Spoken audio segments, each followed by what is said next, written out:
in this video, I'm going to share with you guys 10 things you can do to reduce your ad cost on your Etsy shop. If you feel like you're spending too much, well, there's 10 things you can do to reduce your ad cost. And at the end of the video, I'm going to show you how I got rid of all the keywords I was ranking on for cat collars that I didn't need to, because I don't sell cat collars, and every time somebody clicks on my collars that have a cat, they spend my advertisement money and they don't buy my collar because they realize the collars are for dogs. So I had to get rid of that, and that improved my advertisement. I'm going to show you at the end of the video how to do that. You can actually target certain keywords, not to spend your money on them. Etsy just released this, and in this video, I'm going to show you exactly how to do that. So make sure to stick around.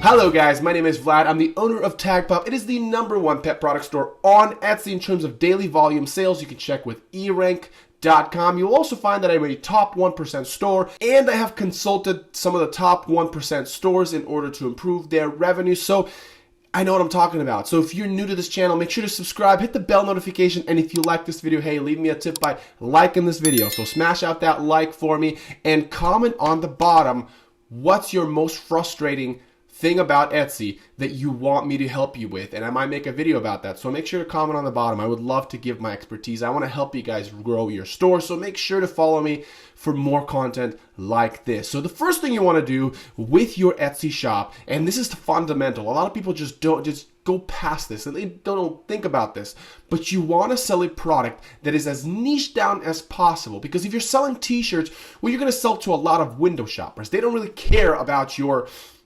specific t-shirt. They're just window shopping. They're just checking it out.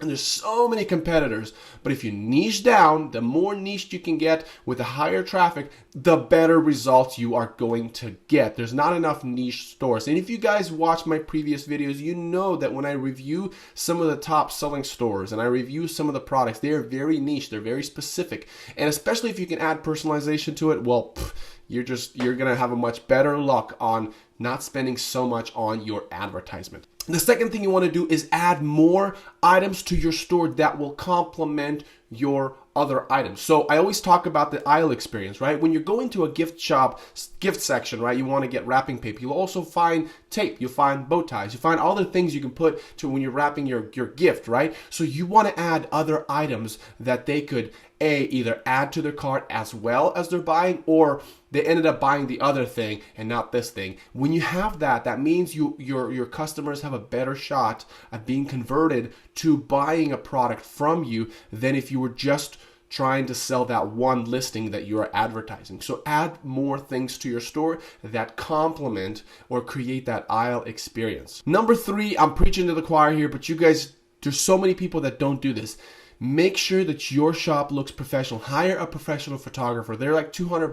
Just send them your product and they can take really nice photos, because we're selling a want-based product, right? We're not selling a need-based product. We're not selling HDMI cables. We're selling a rose gold spoon, right? They don't need spoons. They got spoons, but they want a rose gold spoon. That means visuals are your number one thing that you can captivate your customer. Especially during these crazy times, people spend less money on want-based products, so we are especially this is even more important to put your grind to work and really make your store stand out outside of the competition, because people are just a little bit more penny pinching nowadays.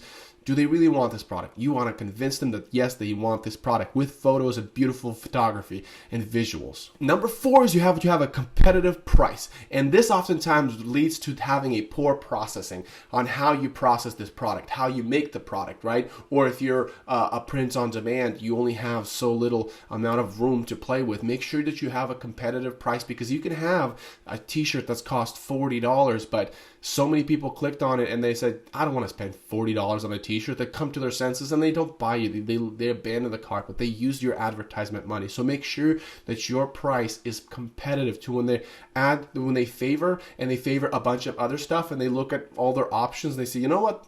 I really don't need to spend that much. I can buy this one, and it so happens to be yours. Now, you don't want to be the cheapest, but you do want to have a competitive price. Don't overprice your things, but at the same time, don't underprice it, because then it's going to eat up at your profit. So make sure that you're smart about pricing your items correctly. Number 5, do you have products that customers will come back to buy more of this product? Make sure that your returning customers are your cheapest customers, because you spend no money on them. You might spend initial purchase, right? And it might, you might have not made any money. They might have spent more advertisement money to actually get that customer, but they come back later. So you're investing into a future purchase. So if you have more products that allow customers to come back, so if you're selling baby onesies, you're selling different things as the child is growing. They're like, oh, now I need a 2 to 3 months onesies. Oh, now I need a 5 to 6 month onesies, right? They keep coming back. If you can have products like that, then you're going to have a lot better, because now your customers are going to be mixed of the ones that just bought from the advertisement and customers that came back, and your overall sales, you're going to see that you're a lot more, you're going to have a bigger profit margin. Number 6, and that is reviews. You want to have as best reviews as possible, because that's one of those things that people, customers are on the fence and like, hey, let me check out reviews and see what they say about this product. If you have bad reviews, well, you know what side of the fence they're going to be falling on. So you want to make sure that you're focusing on reviews. If your generally product is a good product, well, it's really important that your process consistently produces a quality product. Find out the things that customers are complaining and see if you can fix it. For me, when I'm selling dog collars, some customers were complaining about buckles. They were too jiggly, and I reached out to my manufacturer. I'm like, hey, let's fix this problem.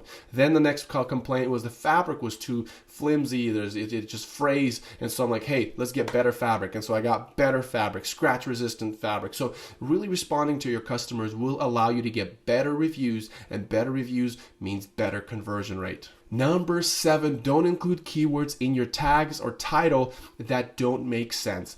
If you're going to be selling on advertising your product on things that don't make sense, on keywords that don't make sense, you're going to be spending money for absolutely no reason.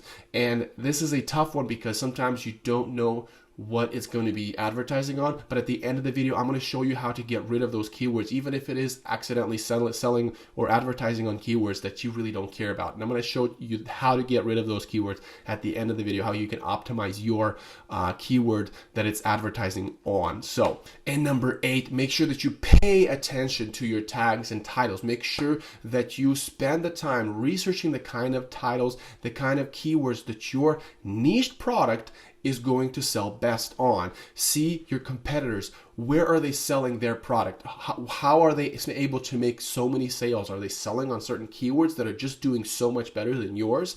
Make sure that you pay attention to that. And also what you can do is, as you're running the advertising, and I will show you how to find those keywords at the end of the video, you can see which keywords perform the best and which keywords don't perform the best, and make sure that you, as you're putting more listing, let's say you're doing tumblers, for example, right? Just learn from your previous mistakes, learn from your previous keywords, look at what keyword you performed well, and then include those in your titles, those in your tags. And the keywords you're not performing so well, maybe don't include them in your tags, and find other keywords that you will perform better on. So pay attention to your tags, pay attention to your titles. I will include the link in the description on how to properly do your keyword research for your tags and your titles. And number 9 is create a competitive product. Creative and competitive product. There are so many products out there are just copycats, so much so that Etsy actually created this feature that you can find other products that look alike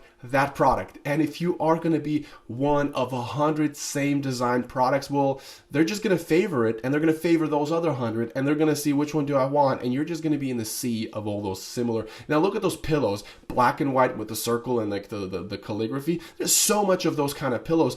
Why not make something unique? When you create something unique, you will have a much better shot at standing outside of the competition. Because if they're favoring a bunch of different pillows, a bunch of different products, and then they're reviewing, okay, which one do I really want? If you are unique, if you are competitive in the sense that you have a very high quality pillow, for example, right? You are going to be more likely chance selected from other competitors that are just doing it, just a simple sublimated pillow that's just bland, but you have these little fuzzies on the side, or you're sewing these whatever on this, on the pillow that make you more special. So really be competitive and creative on your product. Do a lot of research, what people actually like, or what looks good on a pillow, what looks good on your product. Really stay competitive on product design, creativity. Those things will make a big difference. All right, and the last one, let me jump on my computer and show you how to get rid of keywords that your product is not performing well. All right, so the first thing you want to do is you want to go on marketing. You want to go on Etsy ads, and then after you hit that Etsy ads, you want to go on manage listing. When you hit on manage listings, just go on any of your product, go on search terms, and when you go on search terms, guess what you're going to get? It's going to prompt you to all these keywords that you are ranking on, that you can actually now turn off that keyword. So for example, boho jewelry, 85 clicks, 85 freaking clicks was spent on boho jewelry. I don't sell jewelry, I sell dog collars. So what am I going to do? Boom, you betcha, I'm going to turn that off. It doesn't even have a high click rate. It just uses up my money, right? Dog wedding collar, sure, that's fine. And you just go through all of these, and this is not a leather collar. So if somebody's trying to buy a leather collar, they're going to click on my collar. They're just checking it out. They're just window shopping. They've intended to buy a leather collar. They didn't intend to buy a floral collar. So that's something you got to keep in mind. And you can just go through all these. Goat gift, I don't think they're going to be buying a dog collar. Well, actually, you know what? They might. I've had goat gift or goats wearing the collars. So engraved gift. Now, this is a very broad one. So going through all of these, baby girl gift personalized, what I spent 29 clicks. So going through all of these will allow you to filter out all the keywords that you have been spending money on that you no longer have to spend money on. Stop spending money on things that don't matter. So if gold chain dog collar, really, maybe, but sometimes if they're dog lovers and they click on that, they check out my store and they might find something else. So you got to be careful with that. So now, one of the quickest thing you can do is look at the high click-through rate. You include these in your next listing and go down on keywords that you have in your listing that didn't perform well, that tend to advertise on things that don't really matter, or that haven't really have any high click-through rates. You want to not include them in your tags and give room for more of the keywords.